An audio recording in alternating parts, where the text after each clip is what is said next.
ನಿನ್ನ ಜೀವಿತದಲ್ಲಿ ದೇವರನ್ನ ಅಳವಡಿಸಿಕೊಂಡು ಬದುಕಬೇಕು. ನಿನ್ನ ಬದುಕಿನಲ್ಲಿ ಪ್ರತಿ ಕ್ಷಣ ದೇವರನ್ನ ಮುಂದಿಟ್ಕೊಂಡು ಜೀವಿಸಬೇಕು. ಅದೇ ಭಕ್ತನಾದಂತ ದಾವೀದನು ಬರೀತಾನೆ, ನನ್ನ ದೇವರನ್ನ ನಾನು ಎಲ್ಲಿಟ್ಕೊಂಡಿದ್ದೇನೆ? ನನ್ನ ದೇವರನ್ನ ನನ್ನ ಎದುರುಗಡೆನೆ ಇಟ್ಕೊಂಡಿದ್ದೇನೆ.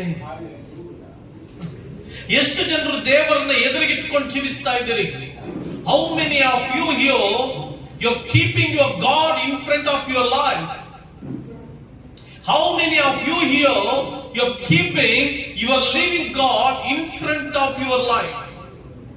ನಿನ್ನ ಜೀವಿತದಲ್ಲಿ ಎಷ್ಟು ಜನರು ಇಲ್ಲಿ ನಿಮ್ಮ ಬದುಕುಗಳಲ್ಲಿ ದೇವರನ್ನ ನಿಮ್ಮ ಮುಂದಿಟ್ಕೊಂಡು ಜೀವಿಸ್ತಾ ಇದ್ದೀರಿ?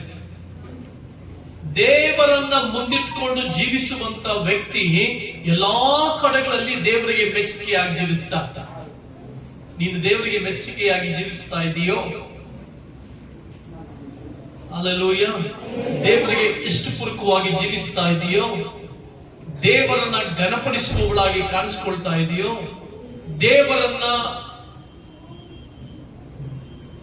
ಕೇವಲ ಚರ್ಚ್ಗೆ ಬಂದಾಗ ಯೇಸು, ಚರ್ಚಿಂದ ದೂರ ಹೋದಾಗ ಯೇಸು? ನೋ. ಯೇಸುವನ್ನ ಪ್ರತಿದಿನ ಪ್ರತಿ ಕ್ಷಣ ನಿನ್ನ ಎದುರುಗಡೆ ಇಟ್ಕೊಂಡಿರ್ಬೇಕು. ಆಗ ಅದ್ಭುತಗಳು ತಾನಾಗಿ ನಡೆಯುತ್ತೆ. ದೇವರ ವಾಕ್ಯದಲ್ಲಿ ಬಂದಿದೆ, ನೀವು ಪ್ರಾರ್ಥಿಸುವುದಕ್ಕಿಂತ ಮುಂಚೆಯೇ ನಿಮ್ಮ ಅವಶ್ಯಕತೆ ಏನಂತ ದೇವರಿಗೆ ಗೊತ್ತಂತ. ಎಷ್ಟು ಜನರು ನೀವು ಪ್ರಾರ್ಥನೆ ಮಾಡೋದಕ್ಕಿಂತ ಮುಂಚೆ ದೇವರು ನಿಮ್ಮ ಮನೋಭಾವನೆಯನ್ನು ಅರ್ಥ ಅದ್ಭುತ ಮಾಡ್ತಾ ಇದ್ದಾರೆ? ಎಷ್ಟು ಜನಕ್ಕೆ ಪ್ರಾರ್ಥನೆ ಗೋಳಾಡಿ ಕಣ್ಣೀರು ಸುರಿಸಿ ಪ್ರಾರ್ಥನೆ ಮಾಡಿ ಅದ್ಭುತ ಪಡ್ಕೊಳ್ಳೋದಕ್ಕಿಂತ ನೀನು ಪ್ರಾರ್ಥಿಸುವುದಕ್ಕಿಂತ ಮುಂಚೆಯೇ ದೇವರು ನಿನ್ನ ಹೃದಯದ ವೇದನೆಯನ್ನ ಕಂಡು, ನಿನ್ನ ಹೃದಯವನ್ನ ಕಂಡು ಎಷ್ಟು ಜನರಿಗೆ ದೇವರು ಅದ್ಭುತ ಮಾಡ್ತಾ ಇದ್ದಾನೆ. ಪ್ರಾರ್ಥನೆ ಮಾಡಬೇಕು. ಪ್ರಾರ್ಥನೆ ಅದ್ಭುತವಾದದ್ದು, ಅದ್ಭುತವಾದ ಶಕ್ತಿ, ಮಾತ್ ಕಾರ್ಯ. ಬಟ್ ನಾನು ಅರಿತಿರುವಂತ ಯೇಸು, ನಾನು ಅರಿತುಕೊಂಡಿರುವಂತ ದೇವರು, ನಾನು ಅರಿತಿರುವಂತ ಮಹಾರಕ್ಷಕರಾದಂತ ದೇವರು ನನ್ನ ಜೀವಿತದಲ್ಲಿ ನಾನು ಕೆಲವು ಸಾರಿ ಪ್ರಾರ್ಥಿಸುವುದಕ್ಕಿಂತ ಮುಂಚೆಯೇ ನನ್ನ ಮನೋಭಾವನೆಯನ್ನ ಅರಿತು, ನನ್ನ ಹೃದಯದ ವೇದನೆಯನ್ನ ಅರಿತು ನನಗೆ ಸ್ಪಂದಿಸ್ತಾನೆ. ಅದು ನನ್ನ ದೇವರು. ನಿನ್ನ ಜೀವಿತದಲ್ಲಿ ನೀನು ಪ್ರಾರ್ಥಿಸುವುದಕ್ಕಿಂತ ಮುಂಚೆಯೇ ನೀನು ದೇವರ ಅದ್ಭುತವನ್ನ ಕಾಣ್ತಾ ಇದೆಯಾ? ದೇವರ ಮಹತ್ ಕಾರ್ಯವನ್ನ ಕಾಣ್ತಾ ಇದೆಯಾ? ದೇವರ ಅತಿಶಯವನ್ನ ಕಾಣ್ತಾ ಇದೆಯಾ? ಆ ಅತಿಶಯವನ್ನು ನೀನು ಕಾಣಬೇಕಾದ್ರೆ ಪ್ರತಿದಿನ ದೇವರನ್ನ ನಿನ್ನ ಮುಂದಿಟ್ಕೊಂಡು ಜೀವಿಸಬೇಕು. ಪ್ರತಿದಿನ ದೇವರನ್ನ ನೀನು ಎದುರುಗಡೆ ಇಟ್ಕೊಂಡು ಜೀವಿಸಬೇಕು. ಪ್ರತಿ ಕ್ಷಣ ದೇವರನ್ನ ನಿನ್ನ ಎದುರುಗಡೆ ಇಟ್ಕೊಂಡು ಬದುಕಬೇಕು. ಯಾರು ತಮ್ಮ ಜೀವಿತಗಳಲ್ಲಿ ದೇವರನ್ನ ತಮ್ಮ ಎದುರುಗಡೆ ಇಟ್ಕೊಂಡು ಬದುಕ್ತಾರೋ ಅವರ ಜೀವಿತದಲ್ಲಿ ದೇವರು ಕ್ಷಣ ಕ್ಷಣಕ್ಕೂ ಅದ್ಭುತಗಳು ಮಾಡ್ತಾರೆ. ಅವಶ್ಯಕತೆ ಇರುವಂತ ಸಕಲ ಸಂಗಾತಿಗಳನ್ನ, ಸಕಲ ಕಾರ್ಯಗಳನ್ನ ದೇವರು ನೆರವೇರಿಸ್ತಾರೆ. ಹಲ್ಲೆಲೂಯಾ. ಆದುದರಿಂದ ಪ್ರಿಯ ದೇವರ ಮಕ್ಕಳೇ, ನಿಮ್ಮ ಜೀವಿತದಲ್ಲಿ ದೇವರ ಅದ್ಭುತ ಅತಿಶಯಗಳನ್ನ ಕಾಣಬೇಕಾ? ಮಹತ್ ಕಾರ್ಯಗಳನ್ನ ಕಾಣಬೇಕಾ? ಅತಿಶಯವಾದ ಕಾರ್ಯಗಳನ್ನ ಕಾಣಬೇಕಾ? ನಿಮ್ ಜೀವಿತದಲ್ಲಿ ದೇವರನ್ನ ಮುಂದಿಟ್ಕೊಂಡು ಜೀವಿಸಬೇಕು. ನಿನ್ ಕೆಲಸದ ಜಾಗದಲ್ಲಿ ದೇವರನ್ನ ಮುಂದಿಟ್ಕೊಂಡು ಜೀವಿಸಬೇಕು. ನಿನ್ನ ಶಾಲಾ ಕಾಲೇಜುಗಳಲ್ಲಿ ದೇವರನ್ನ ಮುಂದಿಟ್ಕೊಂಡು ಜೀವಿಸಬೇಕು. ನೀನು ಹೋಗುವಂತ ಎಲ್ಲಾ ದಾರಿಗಳಲ್ಲಿ ದೇವರನ್ನ ಮುಂದಿಟ್ಟುಕೊಂಡು ಬದುಕಬೇಕು. ನೀನು ಯಾರ್ಯಾರು ದೇವರನ್ನ ತಮ್ಮ ಜೀವಿತದ ಸಂಗಾತಿಯನ್ನಾಗಿಟ್ಟುಕೊಂಡು, ತಮ್ಮ ಬದುಕುಗಳಿಗೆ ದೇವರನ್ನ ಆಶ್ರಯವಾಗಿಟ್ಟುಕೊಂಡು, ಪ್ರತಿಯೊಂದಕ್ಕೂ ದೇವರನ್ನ ಅವಲಂಬನೆ ಮಾಡಿ ಜೀವಿಸ್ತಿರ್ತಾರೋ ಅವರ ಜೀವಿತದಲ್ಲಿ ದೇವರು ಅದ್ಭುತ ಅತಿಶಯ ಮಹತ್ಕಾರಗಳು ಮಾಡ್ತಾರೆ. ಹಲ್ಲೆಲೂಯಾ. ಕೇವಲ ಸಮಯ ಸಂದರ್ಭಗಳಿಗೆ ಮಾತ್ರ ದೇವರು ನಿನ್ನ ದೇವರಾಗಿರಬಾರದು. ಕೇವಲ ನಿನ್ನ ಅವಶ್ಯಕತೆಗಳಿಗೆ ಪೂರೈಸುವಿಕೆಗೆ ಮಾತ್ರ ನಿನ್ನ ದೇವರಾಗಿರಬಾರದು. ಕೇವಲ ನೀನು ನಿನಗೆ ಇಷ್ಟು ಬಂದಾಗ ಪ್ರಾರ್ಥಿಸಿ, ನಿನ್ನ ಅವಶ್ಯಕತೆಗಳಿಗಾಗಿ ಪ್ರಾರ್ಥಿಸಿ ಉತ್ತರ ಪಡೆದುಕೊಳ್ಳುವಂತ ATM ಮಿಷನ್ ಯೇಸು ಆಗಬಾರದು. ತುಂಬಾ ಜನರಿಗೆ ಯೇಸು ಕ್ರಿಸ್ತನು ATM ಮಿಷನ್ ಆಗಿದ್ದಾರೆ. ಎಷ್ಟೋ ಜನರಿಗೆ ಯೇಸು ಆಶೀರ್ವಾದಗಳನ್ನು ತಂದೊಡ್ಡುವಂತ ರಥವಾಗಿ ಮಾರ್ಪಟ್ಟಿದ್ದಾರೆ. ಅನೇಕರಿಗೆ ಯೇಸು ಸಕಲ ವಿಧವಾದ ಸೌಭಾಗ್ಯಗಳನ್ನ, ಸಕಲ ವಿಧವಾದ ಐಶ್ವರ್ಯಗಳನ್ನ, ಸಕಲ ವಿಧವಾದ ಆಶೀರ್ವಾದಗಳನ್ನ, ಬಿಲ್ಡಿಂಗ್ಗಳನ್ನು ತಂದುಕೊಡುವಂತ ಒಬ್ಬ ಅದ್ಭುತವಾದ ಮೆಜಿಷಿಯನ್ ಆಗಿ ಮಾರ್ಪಟ್ಟಿದ್ದಾರೆ.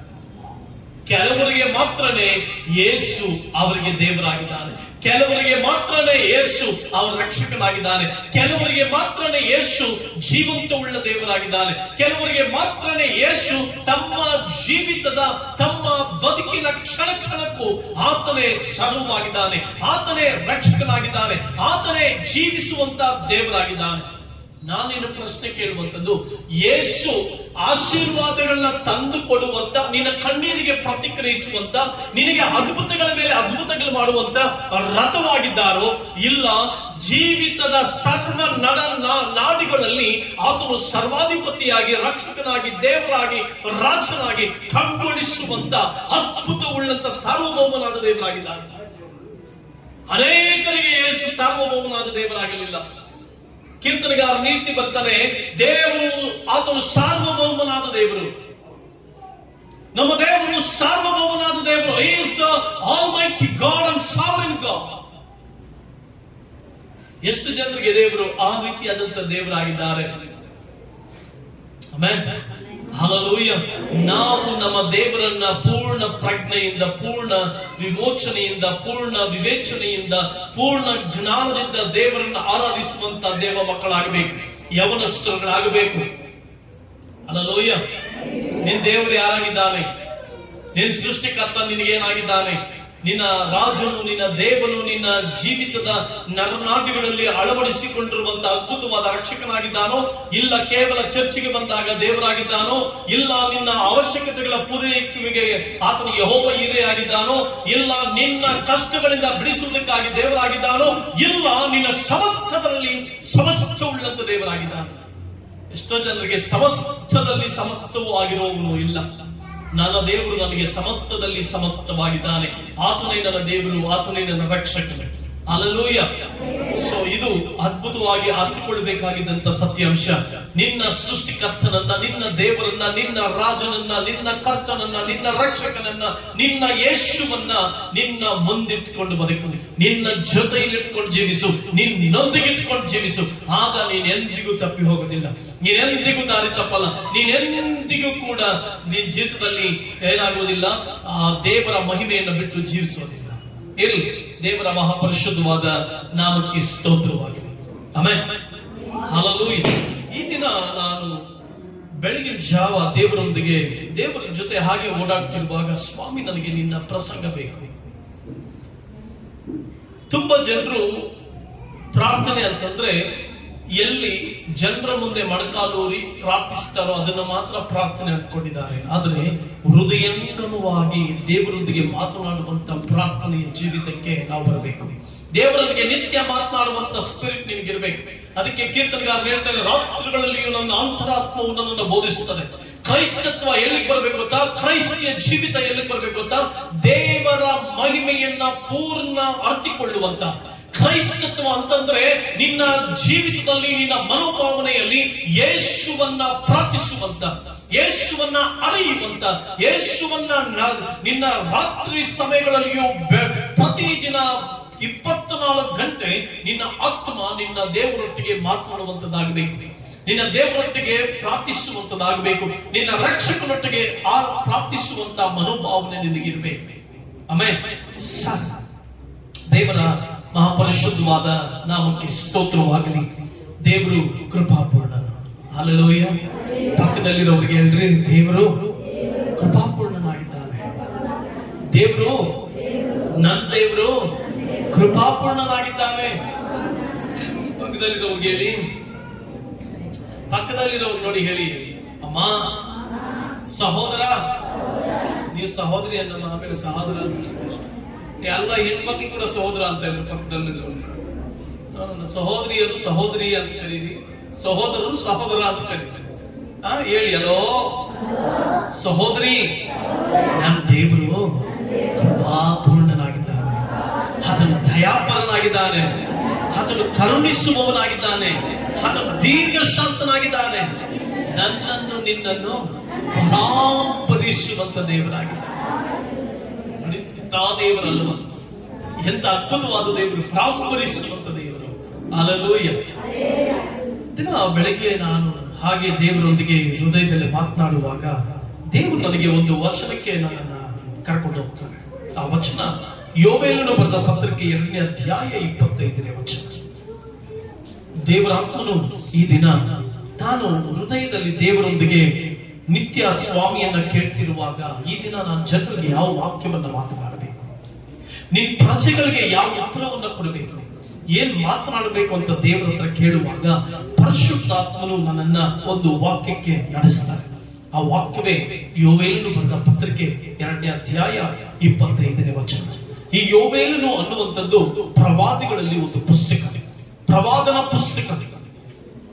ತನ್ನ ಪ್ರಜೆಗಳಿಗೆ ಪ್ರವಾದವಂತವಾಗಿ ಮಾತನಾಡಿದಂತ ಪುಸ್ತಕ, ತನ್ನ ಪ್ರಜೆಗಳಿಗೆ ಹೃದಯಂಗಮವಾಗಿ ದೇವರು ಮಾತನಾಡಿದಂತ ಪುಸ್ತಕ.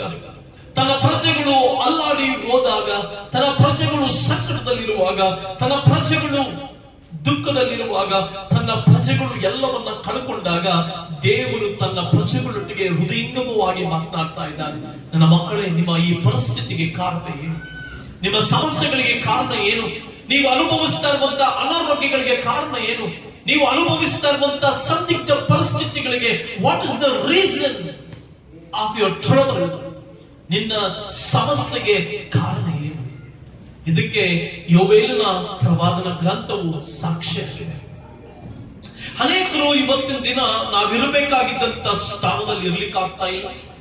ನಾವು ಅನುಭವಿಸಬೇಕಾಗಿದ್ದಂತ ಆಶೀರ್ವಾದಗಳನ್ನು ಅನುಭವಿಸಲಿಕ್ಕಾಗ್ತಾ ಇಲ್ಲ. ದೇವರಿಟ್ಟಿರುವಂತ ವಾಗ್ದಾನದ ಫಲವನ್ನ ಅನುಭವಿಸಲಿಕ್ಕಾಗ್ತಾ ಇಲ್ಲ. ಅನೇಕ ಆಶೀರ್ವಾದಗಳಿಗೆ ಬಾಧ್ಯಸ್ಥರಾಗ್ತಾ ಇಲ್ಲ. ಅನೇಕ ಸಂಗತಿಗಳನ್ನ ದೇವರಿಂದ ಪಡೆದುಕೊಳ್ಳುವುದಕ್ಕೆ ಸಾಧ್ಯವಾಗ್ತಾ ಇಲ್ಲ. ವೈ?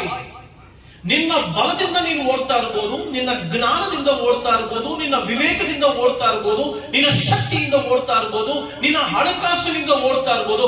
ಬಟ್ ಎಷ್ಟೋ ಜನರು ಇವತ್ತಿನ ದಿನ ತಮ್ಮ ಜೀವಿತಗಳಲ್ಲಿ ದೇವರ ಅತಿಶಯವಾದಂತ ಪರಾಕ್ರಮಗಳನ್ನ ಅನುಭವಿಸಲಿಕ್ಕಾಗ್ತಾ ಇಲ್ಲ. ಯಾಕೆ ಅಂತ ನೋಡುವಾಗ ಯೋವೇಲನು ಬರೆದ ಪ್ರವಾದನ ಗ್ರಂಥದಲ್ಲಿ 2ನೇ ಅಧ್ಯಾಯ 25ನೇ ವಚನದಲ್ಲಿ ದೇವರು ತನ್ನ ಪ್ರಜೆಗಳೊಟ್ಟಿಗೆ ಬಹಳ ಸೂಕ್ಷ್ಮತೆಯಿಂದ ಮಾತನಾಡ್ತಾ ಇದ್ದಾನೆ. ತನ್ನ ಜನರೊಟ್ಟಿಗೆ ಮಾತನಾಡ್ತಾ ಇದ್ದಾನೆ. God is speaking to his people through prophecy. ಪ್ರವಾದನ ಮುಖಾಂತರವಾಗಿ ದೇವರು ಮಾತನಾಡ್ತಾ ಇದ್ದಾನೆ. ಏನಂತ ನೋಡುವಾಗ ಗುಂಪು ಮಿಡತೆ, ಸಣ್ಣ ಮಿಡತೆ, ದೊಡ್ಡ ಮಿಡತೆ, ಚೂರಿ ಮಿಡತೆ, ಅಂತೂ ನಾನು ನಿಮ್ಮ ಮೇಲೆ ಕಳುಹಿಸಿದ ನನ್ನ ದೊಡ್ಡ ದಂಡು ತಿಂದು ಬಿಟ್ಟ ವರ್ಷಗಳನ್ನು ನಾನು ನಿಮಗೆ ಕಟ್ಟಿಕೊಡುವೆನು. ಪ್ರವಾದನಾತ್ಮಕವಾಗಿ ದೇವರು ಮಾತನಾಡ್ತಿರುವಾಗ ಪ್ರವಾದಿಯಾದಂತ ಯೋವೇಲನ ಈ ಚರಿತ್ರೆ ನಾವು ನೋಡ್ತೇವೆ. ಪ್ರವಾದಿಯಾದಂತ ಯೋವೇಲನ ಕಾಲಘಟ್ಟಲೆಯಲ್ಲಿ ಇಸ್ರಾಯೇಲಿಯರ ಚಾರಿತ್ರ್ಯ ಜೀವಿತವನ್ನು ನೋಡುವಾಗ, ಅವರ ಪರಿಸ್ಥಿತಿ ನೋಡುವಾಗ, ಅವರ ಜೀವನದ ಅಂಶಗಳು ನೋಡುವಾಗ ಅವರು ಸಂದಿಗ್ಧ ಪರಿಸ್ಥಿತಿಯಿಂದ ದೇವರು ಕೂಗ್ತಾ ಇದ್ದಾರೆ. ಎಲ್ಲವನ್ನ ಕಳಕೊಂಡವರಾಗಿ ದೇವರನ್ನ ಕೂಗ್ತಾ ಇದ್ದಾರೆ. ಎಲ್ಲ ನಷ್ಟಪಟ್ಟವರಾಗಿ ದೇವರನ್ನ ಕೂಗ್ತಾ ಇದ್ದಾರೆ. ಎಲ್ಲವುಗಳನ್ನ ಕಳೆದುಕೊಂಡು ಕನಿಷ್ಠ ಪಕ್ಷ ಒಂದು ಚೂರು ಆಶೀರ್ವಾದವನ್ನ ಕಾಣದೆ ದೇವರ ಮುಂದೆ ಅಳುತ್ತಾ ಗೋಳಾಡ್ತಿರುವಂತಹ ಸನ್ನಿವೇಶ, ಪಶ್ಚಾತ್ತಾಪದೊಂದಿಗೆ ದೇವರನ್ನ ಕೂಗ್ತಾ ಇರುವಂತಹ ಸನ್ನಿವೇಶ. ಅಯ್ಯೋ ದೇವರೇ, ನಮ್ಮ ಜೀವಿತದಲ್ಲಿ ಯಾಕೆ ಈ ಪರಿಸ್ಥಿತಿ?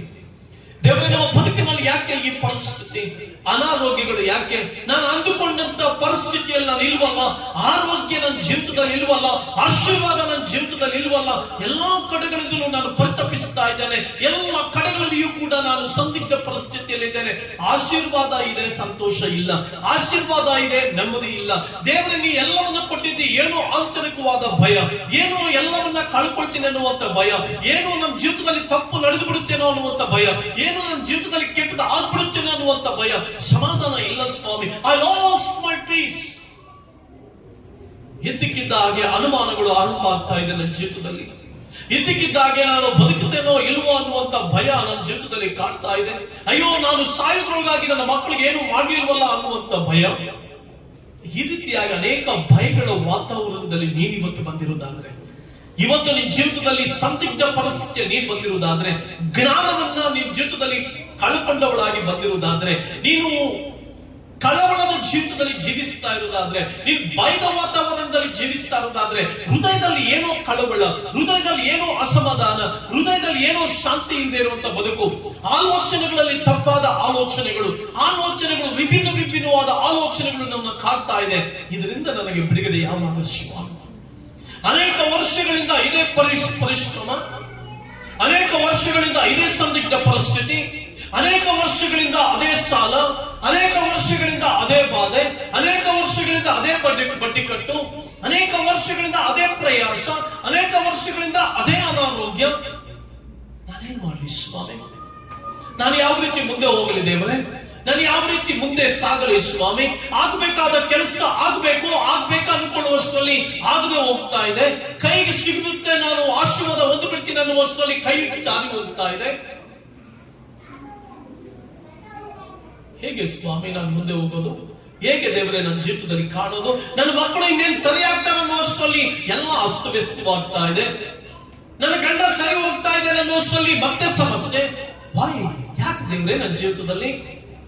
ನಿನ್ ಪ್ರಶ್ನೆ ಇದಾಗಿದೆ ಇವತ್ತು ನಿನ್ ಪ್ರಶ್ನೆ ಇದಾಗಿದ್ರೆ, ಇವತ್ತು ನಿನ್ ಜೀವಿತದ ಪ್ರಶ್ನೆ ಈ ರೀತಿ ಆಗಿದ್ರೆ, ದೀರ್ಘಕಾಲದ ಸಮಸ್ಯೆಗಳಲ್ಲಿ ಬಿದ್ದುಕೊಂಡಿದ್ರೆ, ಆಲೋಚನೆಗಳಲ್ಲಿ ಬಿದ್ದುಕೊಂಡಿದ್ರೆ, ಈಗ ದೇವರು ನಿನ್ ಜೊತೆ ಮಾತಾಡ್ತಾ ಇದ್ದಾರೆ. ಈಗ ದೇವರು ನಿನ್ನೊಂದಿಗೆ ಮಾತನಾಡ್ತಾ ಇದ್ದೇನೆ ಸಹೋದರ. ದೇವರ ಆಲೋಚನೆಯ ಸಭೆ ಒಳಗಡೆ ನೀನು ನಿಲ್ಲಬೇಕಾಗಿದೆ. ಹಲ್ಲೆಲೂಯಾ. ದೇವರ ಆಲೋಚನಾ ಸಭೆಯಲ್ಲಿ ನೀನು ನಿಂತುಕೊಳ್ಳುವಂತ ವ್ಯಕ್ತಿತ್ವ ಉಳ್ಳವನಾಗಿರಬೇಕು. ಕರ್ತನ ಕೃಪಾ ಕಟಾಕ್ಷವನ್ನ ಅನುಭವಿಸುವಂತ ದೇವರ ಮಗಳು ನೀನು ಆಗ್ಬೇಕು. ಇದಕ್ಕೆ ದೇವರು ಯೋವೇಲನ ಬರೆದ ಪ್ರವಾದನೆ ಗ್ರಂಥ 2ನೇ ಅಧ್ಯಾಯ 21ನೇ ವಚನದ ಮೂಲಕವಾಗಿ 25ನೇ ವಚನಗಳ ಮೂಲಕವಾಗಿ ದೇವರು ನಮ್ಮೊಟ್ಟಿಗೆ ಮಾತನಾಡ್ತಾ ಇದ್ದಾನೆ. ಹಲ್ಲೆಲೂಯಾ. ಯೋವೇಲ 2ನೇ ಅಧ್ಯಾಯ 25ನೇ ವಚನ. 4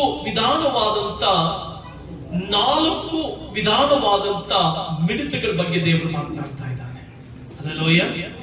ಇಸ್ರಾಯೇಲ್ಯರು ದಾರಿ ತಪ್ಪಿದಾಗ, ಇಸ್ರಾಯೇಲ್ಯರು ದೇವರ ಮಹಿಮೆಯನ್ನ ತಪ್ಪಿ ಜೀವಿಸಿದಾಗ, ಇಸ್ರಾಯೇಲ್ಯರು ದೇವರಿಗೆ ಅವಿಧೇಯರಾದಾಗ, ಇಸ್ರಾಯೇಲ್ಯರು ದೇವರ ಆ ಅಪೂರ್ವವಾದ ಸಂಗತಿಗಳನ್ನ ಬಿಟ್ಟು ಹೋದಾಗ, ಇಸ್ರಾಯೇಲ್ಯರು ದೇವರ ಸಮಕ್ಷಮದಲ್ಲಿ ಜೀವಿಸದೇ ಇದ್ದಾಗ, ಇಸ್ರಾಯೇಲ್ಯರು ತಮ್ಮ ಸೃಷ್ಟಿಕರ್ತನಿಗೆ ಮೆಚ್ಚುಗೆಯಾಗಿ ನಡೀತಾ ಇದ್ದಾಗ, ಇಸ್ರಾಯೇಲ್ಯರು ತಮ್ಮ ದೇವರಾದ ಸೃಷ್ಟಿಕರ್ತನಿಗೆ, ತಮ್ಮ ರಾಜನಿಗೆ ಮೆಚ್ಚುಗೆಯಾಗಿ ನಡೆಯದೇ ಇದ್ದಾಗ ಅವರು ತುಳಿದಾಡಲ್ಪಟ್ಟರು. ಆಗ 4 ವಿಧಾನವಾದಂತ ಮಿಡತೆಗಳು ಇಸ್ರಾಯೇಲ್ ದೇಶಕ್ಕೆ ಬಂದು ಕೊಟ್ಟಂತ ಕಾಟದ ವಿಷಯದಲ್ಲಿ ಇದರಲ್ಲಿ ಬರೆಯಲ್ಪಟ್ಟಿದೆ. ಆಗ ಯಾವಾಗ ಇಸ್ರಾಯೇಲ್ಯರು ದೇವರ ಮಹಿಮೆಯನ್ನು ಬಿಟ್ಟು, ದೇವರ ಪ್ರಸನ್ನತೆಯನ್ನು ಬಿಟ್ಟು, ದೇವರ ಸಾನ್ನಿಧ್ಯವನ್ನು ಬಿಟ್ಟು, ದೇವರ ಅತಿಶಯವನ್ನು ಬಿಟ್ಟು, ದೇವರ ಕಾರ್ಯಗಳನ್ನ ಬಿಟ್ಟು ದೇವರಿಗೆ ವಿಮುಖರಾದಾಗ, ದೇವರ ಸಾನ್ನಿಧ್ಯಕ್ಕೆ ವಿಮುಖರಾದಾಗ 4 ವಿಧಾನವಾದಂತ ಮಿಡತೆಗಳು ಇಸ್ರಾಯೇಲ್ ದೇಶಕ್ಕೆ ಬಂದು ನಷ್ಟಪಡಿಸಿದ್ದನ್ನ ಈ ವಾಕ್ಯ ಭಾಗದಲ್ಲಿ ನಾವು ನೋಡ್ತೇವೆ. ಈ ವಾಕ್ಯ ಭಾಗದಲ್ಲಿ 4 ವಿಧಾನವಾದಂತ ಮಿಡತೆಗಳ ಬಗ್ಗೆ ಬರೆದಿದ್ದಾರೆ. ಆ 4 ವಿಧಾನವಾದಂತ ಮಿಡತೆಗಳು ಯಾವ ರೀತಿ ಇಸ್ರಾಯೇಲ್ಯರನ್ನ ಬಾಧಿಸ್ತು, ಯಾವ ರೀತಿ ಇಸ್ರಾಯೇಲ್ಯರನ್ನ ನೋವುಪಡಿಸ್ತು, ಯಾವ ರೀತಿ ಇಸ್ರಾಯೇಲ್ಯರ ಆಶೀರ್ವಾದಗಳು ನುಗ್ಗು ಬಿಡಿತು. ಅದಾದ ಮೇಲೆ ಆ ಇಸ್ರಾಯೇಲ್ಯರು ದೇವರನ್ನ ಪ್ರಾರ್ಥಿಸಿದ್ರಿಂದ, ದೇವರ ಮುಂದೆ ಪಶ್ಚಾತ್ತಾಪ ಪಟ್ಟಿದ್ದರಿಂದ ದೇವರು ಯಾವ ರೀತಿ ಅವರನ್ನ ಆಶೀರ್ವಾದ ಮಾಡುವುದೆಂಬುದಾಗಿ ಈ ಒಂದೇ ವಚನದಲ್ಲಿ ಸಂಕ್ಷಿಪ್ತವಾಗಿ ನಾನು ಮಾತನಾಡಿಸ್ತೇನೆ. ಪ್ರಿಯ ದೇವರ ಮಕ್ಕಳೇ, ಇದರಲ್ಲಿ ಮೊದಲನೇದಾಗಿ ಗುಂಪು ಮಿಡತೆ, 2ನೇದು ಸಣ್ಣ ಮಿಡತೆ, 3 ದೊಡ್ಡ ಮಿಡತೆ, 4 ಕ್ಷೂರಿ ಮಿಡತೆ. There are 4 kinds of locusts sent by the Lord, and the definition and signification of the 4 locusts. 4 ವಿಧಾನವಾದಂತ ಮಿಡತೆಗಳು ದೇವರು ಕಳಿಸಿದಾಗ ಅದರ ಪೂರ್ಣ ಮಾಹಿತಿ, ಅದಕ್ಕೆ ಸಂಬಂಧಪಟ್ಟಂತ ಆತ್ಮಿಕವಾದ ಅರ್ಥಗಳನ್ನ ನಿಮ್ಮ ಮುಂದೆ ಹಂಚಿಕೊಳ್ಳುವುದಕ್ಕೆ ನಾನು ಬಯಸ್ತೇನೆ. ಮೊದಲನೇದಾಗಿ ದೊಡ್ಡ ಗುಂಪು ಮಿಡತೆ. ಇಸ್ರಾಯೇಲ್ ದೇಶದ ಮೇಲೆ ಗುಂಪು ಮಿಡತೆ ಬಂದ್ಬಿಡ್ತಾವ. ಇಸ್ರಾಯೇಲ್ರಿಗೆ ಏನ್ ಮಾಡಬೇಕು ಗೊತ್ತಿಲ್ಲ. The first locust it is the swarming locust, ಗುಂಪು ಮಿಡತೆ. ದೇವರು ಇಸ್ರಾಯೇಲರು ಯಾವಾಗ ತನ್ನ ಮಾತು ಕೇಳಲಿಲ್ವೋ, ತನ್ನ ಸಾನ್ನಿಧ್ಯವನ್ನು ಹುಡುಕಲಿಲ್ವೋ, ಆಗ ಅವರ ದೇಶದ ಮೇಲೆ ಮಿಡತೆಗಳನ್ನ ಕಳಿಸಿರ್ತಾರೆ. ಮೊದಲನೇದಾಗಿ ಗುಂಪು ಮಿಡತೆ. ಆ ಗುಂಪು ಮಿಡತೆ ಇದನ್ನ ಗಜಮ್, ಇಬ್ರಿಯ ಭಾಷೆಯಲ್ಲಿ ಗಜಮ್ ಎಂಬುದಾಗಿ ಕರೀತಾರೆ. ಗಜಮ್ ಅಂತಂದ್ರೆ ಗುಂಪಾಗಿ ಬಂದ್ಬಿಡುವಂಥದ್ದು. ಈ ಗುಂಪಾಗಿ ಬಂದು ಇಸ್ರಾಯೇಲ್ಯರು ಬೆಳೆದಿದ್ರಲ್ಲ ಬೆಳೆ, ಆ ಬೆಳೆಯನ್ನೆಲ್ಲ ಸಂಪೂರ್ಣ ತಿಂದು ಹೊರಟೋಗ್ಬಿಡ್ತಾರೆ. ಇಸ್ರಾಯೇಲ್ ದೇಶಕ್ಕೆ ಬಂದಂತ ಆ ಗುಂಪು ಮಿಡತೆ ಇಸ್ರಾಯೇಲ್ಯರು ಕಷ್ಟಪಟ್ಟು ಬೆಳೆದಂತ, ಇಸ್ರಾಯೇಲ್ಯರು ಇಷ್ಟಪಟ್ಟು ಬೆಳೆದಂತ, ಇಸ್ರಾಯೇಲ್ಯರು ತಾವು ಅನುಭವಿಸ್ತೇವೆ ಅಂತ ತೀರ್ಮಾನ ತೆಗೆದುಕೊಂಡು ಬೆಳೆದಂತ ಆ ಬೆಳೆಯನ್ನ ತಿಂದು ಬಿಡುವಂತೆ. ಗುಂಪಾಗಿ ಬಂತು, ಇಸ್ರಾಯೇಲ್ಯರ ಕೈ ಕಷ್ಟವನ್ನ ತಿಂದು ಬಿಡಿತು, ಇಸ್ರಾಯೇಲ್ಯರ ಆಶೀರ್ವಾದಗಳು ತಿಂದು ಬಿಡಿತು, ಇಸ್ರಾಯೇಲ್ಯರ ಎಲ್ಲಾ ಸಂಗತಿಗಳನ್ನ ತಿಂದು ಬಿಡಿತು. ಪ್ರಿಯ ದೇವರ ಮಕ್ಕಳೇ, ಅಂದ್ರೆ ಜೀವನದಲ್ಲಿ ಅನೇಕ ಸಾರಿ ನಮಗೆ ಅನೇಕ ಸಡನ್ ಆಗಿ ಕೆಲವು ಸಂಗತಿಗಳು ಬಂದ್ಬಿಡುತ್ತೆ, ಕೆಲವು ಸಂಕಟಗಳು ಸಡನ್ ಆಗಿ ಬಂದ್ಬಿಡುತ್ತೆ, ಕೆಲವು ಕಷ್ಟಗಳು ಸಡನ್ ಆಗಿ ಬಂದ್ಬಿಡುತ್ತೆ. ಈ ಗುಂಪು ಮಿಡತೆ ಅಂತಂದ್ರೆ ಸಡನ್ ಆಗಿ, ಇಮ್ಮಿಡಿಯೇಟ್ ಆಗಿ, ಹಠಾತ್ ಆಗಿ ಬಂದು ನಾಶ ಮಾಡುವಂಥದ್ದು. ಒಂದ್ಸಾರಿ ನಾನು ರೀಸೆಂಟ್ ಆಗಿ ನಮ್ಗಿರ್ತಕ್ಕಂಥ ಹಣ ಸ್ವಲ್ಪದ್ರಲ್ಲಿಯೇ ಬಹಳ ಕಷ್ಟಪಟ್ಟು ಪ್ರಯಾಸ ಪಟ್ಟು ಸೇವೆಯನ್ನ ನಡೆಸ್ಕೊಂಡು ಹೋಗ್ತಾ ಇದ್ದಾರೆ. ನಮ್ಮ ಮನೆಗೆ ಬಂದಂತ ಒಂದು ಹುಡುಗ, ಮನೆಯೆಲ್ಲ ಶಿಫ್ಟ್ ಮಾಡಿದ್ವಿ, ಎಲ್ಲ ಕ್ಲೀನ್ ಮಾಡಬೇಕು. ಆಗ್ಲೇ ನಾನು ಬಹಳ ಕಷ್ಟದಲ್ಲಿ, ಸಮಸ್ಯೆಯಲ್ಲಿ ಎಲ್ಲವನ್ನ ಅಡ್ಜಸ್ಟ್ ಮಾಡ್ತಾ ಇದ್ದೀನಿ. ಇನ್ನೇನ್ ಸೆಟ್ಲ್ ಆಗ್ಬೇಕು. ನಾನು ನಮ್ಮ ಮಗಳು ಶಿವಮ್ಮ ಮನೆಯಲ್ಲಿ ಎಲ್ಲ ಶಿಫ್ಟ್ ಆಗಿತ್ತು, ರೆಸ್ಟ್ ರೂಮ್ಗೆ ಹೋಗೋಣ ಅಂತ ಹೋಗಿದ್ದೆ. ನಾನು ಅವನ ಟೇಬಲಿಗೆ, ಅವನ ಡೊಬ್ಬರಾಟಕ್ಕೆ, ಅವನ ಸರ್ಕಸ್ಗೆ, ಅವನ ಡ್ಯಾನ್ಸ್ಗೆ ನನ್ನ ತಲೆಗೆ ಸಮಸ್ಯೆ ತಂದಿತ್ತು. ಇರೋದು ಸ್ವಲ್ಪ ಹಣ, ನಷ್ಟ, ನಷ್ಟದ ಮೇಲೆ ನಷ್ಟಗಳನ್ನು ಅನುಭವಿಸುವಂತ ಅನೇಕ ಸಾರಿ ನಾವು ಕಷ್ಟಪಡ್ತೇವೆ. ಅವರ ಅವಿಧೇಯತೆಗಳು, ಅವರ ಡೊಬ್ಬರಾಟದ ಬದುಕುಗಳಿಗೆ ಎಷ್ಟೋ ಸಾರಿ ನಾವು ನಷ್ಟಗಳನ್ನು ಅನುಭವಿಸ್ತೇವೆ. ಸುಮಾರು ಹಣ ಆಸ್ಪತ್ರೆ ಖರ್ಚು ಮಾಡ್ತೇವೆ. ಆ ಆಸ್ಪತ್ರೆಯಲ್ಲಿ ನಾನು ಅನ್ಕೊಂಡೆ ಏನೋ 1,000-2,000 ಆಗುತ್ತೆ ಅಂತ. ಹೋಗ್ತಿರುವಾಗ 10,000 ಆಗ್ತಾ ಇದೆ, 12,000 ಆಗ್ತಾ ಇದೆ, 15,000 ಆಗ್ತಾ ಇದೆ, ನನ್ನ ಜೋಬ್ ಖಾಲಿ ಆಗ್ತಾ ಇದೆ. ಆಗ ನಾನು ಅನ್ಕೊಂಡೆ, ಎಲ್ಲೋ ಈ ವ್ಯಕ್ತಿ ನಮ್ಮನ್ನ ನುಂಗುವಂತ ಹುಳ. ಇದು ಒಂದು ಲೋಕಸ್. ನಮ್ಮ ಜೀವಿತದಲ್ಲಿ ಎಷ್ಟೋ ಸಾರಿ ನಮ್ಮ ಬದುಕುಗಳಲ್ಲಿ ಆರೋಗ್ಯ ಚೆನ್ನಾಗಿರುತ್ತೆ, ಹಠಾತ್ತಾಗಿ ಆರೋಗ್ಯ ಕೆಟ್ಟಾಗ ಹಣವು ಖರ್ಚಾಗ್ತದೆ. ನಿನ್ನ ಜೀವಿತದಲ್ಲಿ ಈ ಪರಿಸ್ಥಿತಿ ಇದೆಯಾ ಸಹೋದರ ಸಹೋದರಿ? ಗುಂಪು ಮಿಡತೆಯೋಪಾದಿಯಲ್ಲಿ ಗುಂಪಾಗಿ ಬಂದು ಎಷ್ಟೋ ಸಾರಿ ಹಣ ಎಲ್ಲಿ ಹೋಗ್ತಾ ಇದೆ ಗೊತ್ತಿಲ್ಲ. ಕೆಲವು ಸಾರಿ ಕಷ್ಟಪಟ್ಟು ಪ್ರಯಾಸಪಟ್ಟು ತೆಗೆದುಕೊಂಡಂತ ಹಣ ಯಾವುದಕ್ಕೂ ವ್ಯರ್ಥವಾಗಿ ಹೋಗ್ಬಿಟ್ಟಿರುತ್ತೆ, ಗೊತ್ತಾಗೋದೇ ಇಲ್ಲ. ಸೊ ಇದನ್ನ ನಾವು ಗುಂಪು ಮಿಡತೆ ಎಂಬುದಾಗಿ ಕರೀತೇವೆ. ಗುಂಪು ಮಿಡತೆಗಳು ನಮ್ಮನ್ನ ಕಾಡ್ತಾ ಇದೆಯಾ? ಗುಂಪು ಮಿಡತೆಗಳು ನಿನ್ನ ಹಣವನ್ನ ಎಳ್ಕೊಳ್ತಾ ಇದೆಯಾ? ಶತ್ರು ಅನಾರೋಗ್ಯದ ಮೂಲಕವಾಗಿ, ಶತ್ರು ಯಾವುದೋ ರೂಪದಲ್ಲಿ ನಿನ್ನ ಆಶೀರ್ವಾದಗಳನ್ನ, ನಿನ್ನ ಮಹಿಮೆಯನ್ನ, ನಿನಗೆ ಸಿಗತಕ್ಕಂಥ ಪ್ರತಿಫಲಗಳನ್ನ, ನಿನ್ನ ಸಂತೋಷವನ್ನ ತಿಂದು ಬಿಡ್ತಾ ಇದೆಯಾ? ಭಯಪಡಬೇಡ.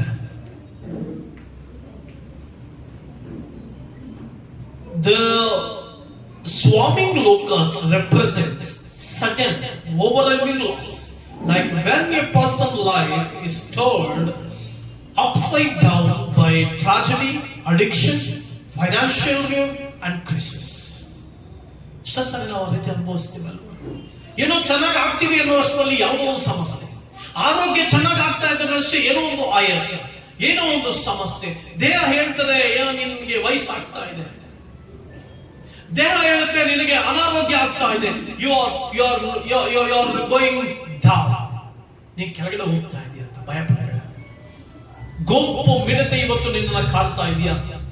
ಭಯಪಡಬೇಡ. ದೇವರು ನಿನ್ನ ಜೀವಿತವನ್ನ ನಡೆಸ್ತಾರೆ. ಎರಡನೇದಾಗಿ ಪ್ರಿಯ ದೇವರ ಮಕ್ಕಳೇ, the canker worm, the Young locust. ಎರಡನೇದಾಗಿ ಸಣ್ಣ ಮಿಡತೆ ಅಂತ. ಈ ಗುಂಪು ಮಿಡತೆ ತಿಂದೋಗಿರುತ್ತಲ್ಲ, ಈ ಸಣ್ಣ ಮಿಡತೆ ಇದು ಬಹಳ these are young locusts that cannot fly yet chew through crops. ಈ ಎರಡನೇ ಮಿಡತೆಗಳು ಏನ್ ತೋರಿಸುತ್ತೆ ಅಂತಂದ್ರೆ, ಇವು ಹಾರಕ್ಕಾಗಲ್ಲ, ಇವು ಕೈನಲ್ಲಿ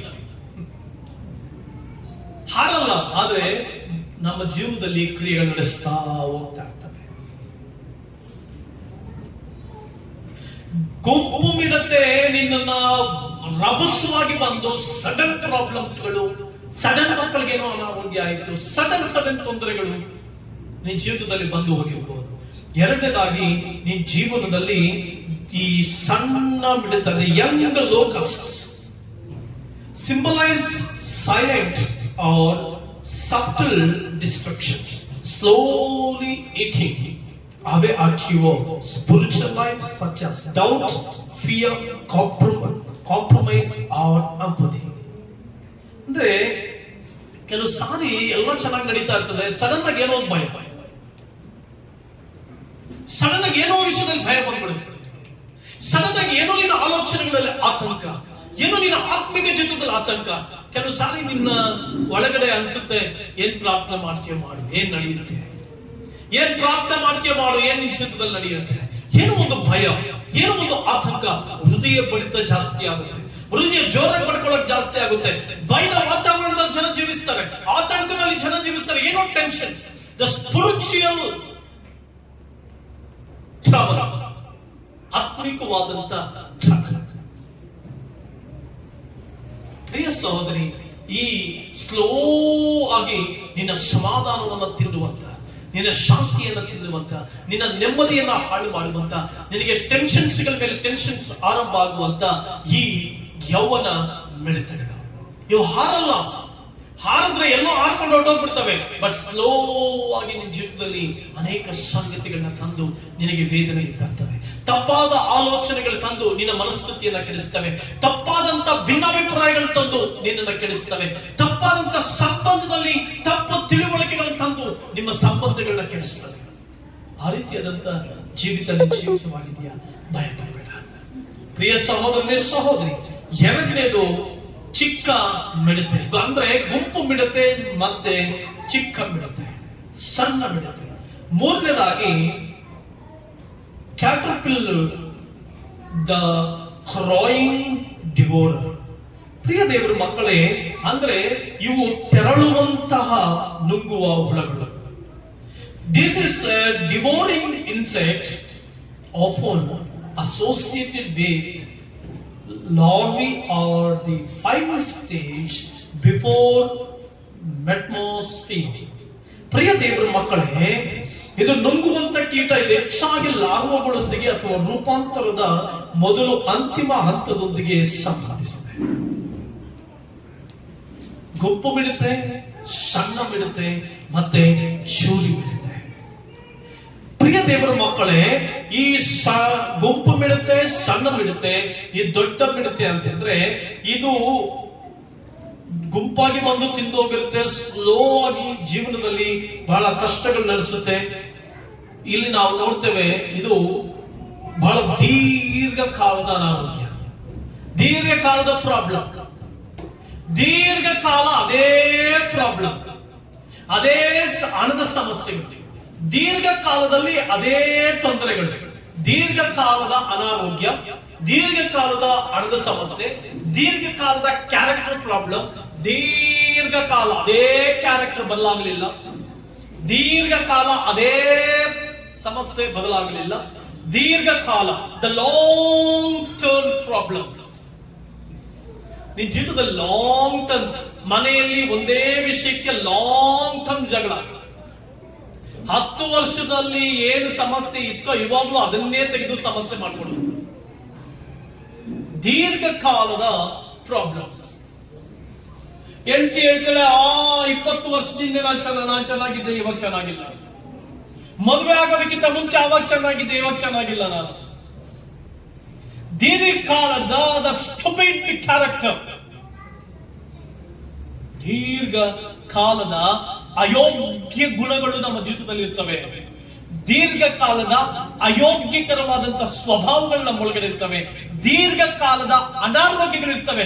ಯೇಸು ಸ್ವಾಮಿ ನಂಬುದಕ್ಕಿಂತ ಮುಂಚೆ ಯಾವುದೋ ಮಾಟ ಮಂತ್ರದಲ್ಲಿ ಇರ್ತೇವೆ, ಈಗಲೂ ಕೂಡ ಅದೇ ಗಮನ ಸೆಳೆಯುತ್ತೆ, ಅಲ್ಲಿ ಹೋದ್ರೆ ಚೆನ್ನಾಗಿರುತ್ತೆ. ಇನ್ನು ಎಷ್ಟೋ ಜನರು ಮೂಲೆಗಳು ಕಪ್ಪಾಗ್ತವೆ. ಹೊಟ್ಟೆ ನೋವಿದ್ರೆ ಸಾಕು, ದೃಷ್ಟಿ ಆಗಿದೆ ಅಂತ